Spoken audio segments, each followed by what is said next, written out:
10 ఏళ్ళ నుంచి చేసింది కదా, ఇంకా నాకు చేస్తే ఏమవుతుంది? ఉట్టి బోగస్ సభలుగా అనిపిస్తూ ఉన్నాయి. ప్రజల్ని మోసగిస్తున్నట్టు కనిపిస్తూ ఉన్నది.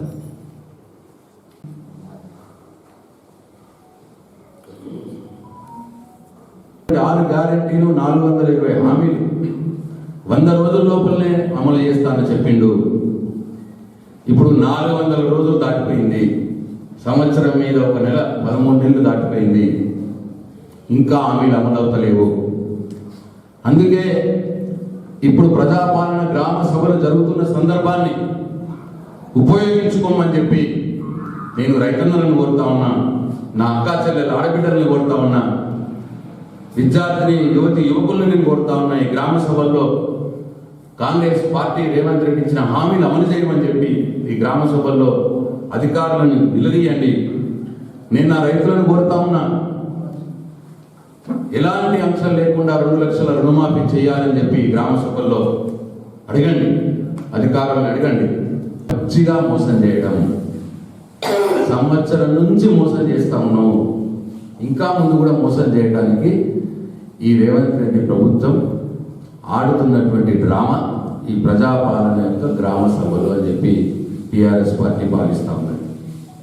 ప్రజాపాలన కార్యక్రమంలో అప్లికేషన్లు పెట్టుకున్నారు, ఇంటింటి సర్వేలు చెప్పుకున్నారు. అంత సంవత్సరం అయింది. మళ్ళీ ఇప్పుడు సంవత్సరం అయిపోయిన తర్వాత 4వసారి మళ్ళీ ఇప్పుడు ప్రజలు అప్లికేషన్ ఇచ్చుకున్నారు. ఇప్పుడు గ్రామ సభలలో అప్లికేషన్లు పెట్టుకుంటే అంటున్నాడు. అంటే మరి సంవత్సరం పొడుగుతా ఇచ్చినటువంటి అప్లికేషన్లు ఎక్కడ పడేసినాం?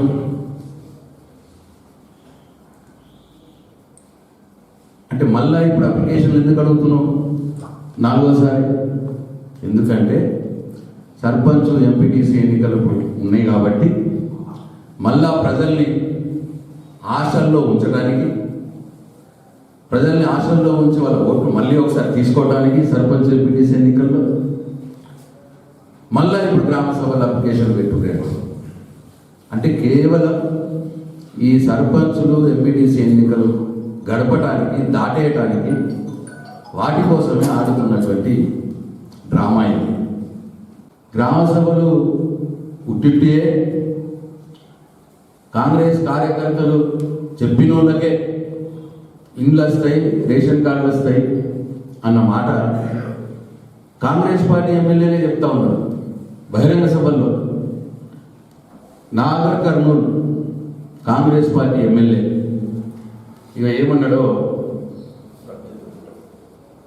ఒకసారి చూడండి. రైతు కూలీలకు వస్తున్నాయి చెప్తారు అంతవరకే. కానీ మీరు గట్టిగా ఉండి ఏదైతే లిస్టు వాళ్ళ నుంచి వచ్చిందో అది అనౌన్స్ చేయించకండి. రేపు పొద్దున రేషన్ కార్డు అయినా సరే, ఇండ్లైనా సరే, ఆ గ్రామ కార్యకర్తలు, ఆ గ్రామ పెద్దలు కలిసి కూర్చొని డిసైడ్ చేసిన వాళ్ళకి లిస్ట్ ఇప్పిస్తాం. లేకపోతే ఒకరు కూడా రేషన్ కార్డు రాదు, రేషన్ కార్డు రాదు, ఇంట్లో కావు. మనం చెప్పేవారు, నేను చెప్పిన కలెక్టర్ గారు కూడా ఆదేశాలు ఇవ్వడం జరిగింది. మన మంత్రి ఇన్ఛార్జ్ మంత్రి దామోదర్ రాజర్స్ గారు చెప్పారు, ఎమ్మెల్యే దగ్గర కొంత లిస్టు ఎమ్మెల్యే వాళ్ళ టిప్పు పెట్టిన తర్వాతనే ఒక లిస్టు వెళ్ళేదని చెప్పడం జరిగింది. టీవీలో చెప్పిన, అడిషనల్ కలెక్టర్ చెప్పిన, ఇన్ఛార్జ్ కలెక్టర్ గారు చెప్పిన ఇటువంటి లిస్టు మీరు బయట పెట్టి రిలీజ్ చేయకండి, రిలీజ్ చేస్తే బాగుండదని హెచ్చరించడం జరిగింది. ఈయన అంటాడు మన కాంగ్రెస్ పార్టీ కార్యకర్తలు, మన కాంగ్రెస్ పార్టీ పెద్దలు, నాయకులు ఎవరి పేరైతే చెప్తారో గాళ్ళ పేరే నేను టిక్కు పెడతా, అవే నేను కలెక్టర్ చెప్పిన అవిట్లనే వేయాలి, అవే లిస్టు పెట్టాలి, వేరే లిస్టు బయట పెట్టద్దు అని ఆయన ఎమ్మెల్యే గారు, కాంగ్రెస్ పార్టీ అధికార party MLA, Nagar Kurnool MLA. ఇంకో ఆయన సంపత్ కుమార్ గారు ఉన్నారు, మాజీ ఎమ్మెల్యే, ఇప్పుడు ఆయన ఇన్ఛార్జ్.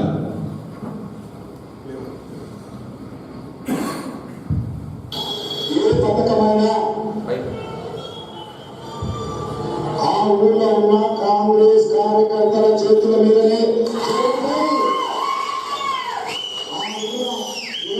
ఇండియన్ కమ్యూనికేషన్ లో ఆ ఇండియన్ కంపెనీలు 5 మంది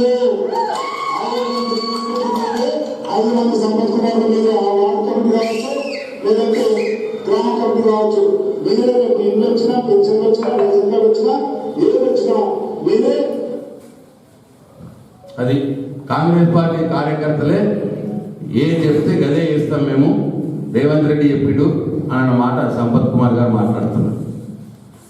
మరి ఇక కాంగ్రెస్ పార్టీ కార్యకర్తలు చెప్పిన వాళ్ళకే ఇండ్లు వచ్చేది ఉంటే, కాంగ్రెస్ పార్టీ కార్యకర్తలు చెప్పిన వాళ్ళకే రేషన్ కార్డులు వచ్చేది ఉంటే, కాంగ్రెస్ పార్టీ కార్యకర్తల కుటుంబాలకే పెన్షన్లు వచ్చేది ఉంటే, మరి గ్రామ సభలు ఎందుకు అని అడుగుతున్నా.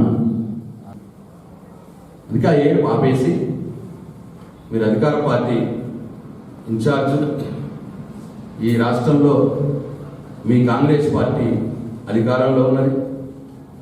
మీ కాంగ్రెస్ పార్టీ అనేక హామీలు ఇచ్చింది ప్రజలకు. ముఖ్యంగా ఈ బాల్కొండ నియోజకవర్గంలో 31,000 మంది రైతులకు మీరు హామీ ఇచ్చిన 2 లక్షల రుణమాఫీ కాలేదు. 31,000 మంది ఉన్నారు రైతులు.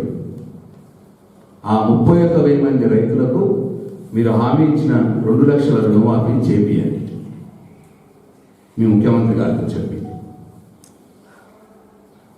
అట్లనే మొన్న వానాకాలం రైతు బంధు ఎగ్గొట్టిరు మీరు. ఆ ఎగ్గొట్టిన రైతు బంధు ఇప్పియండి రైతులకు మీ ముఖ్యమంత్రి గారితో చెప్పి.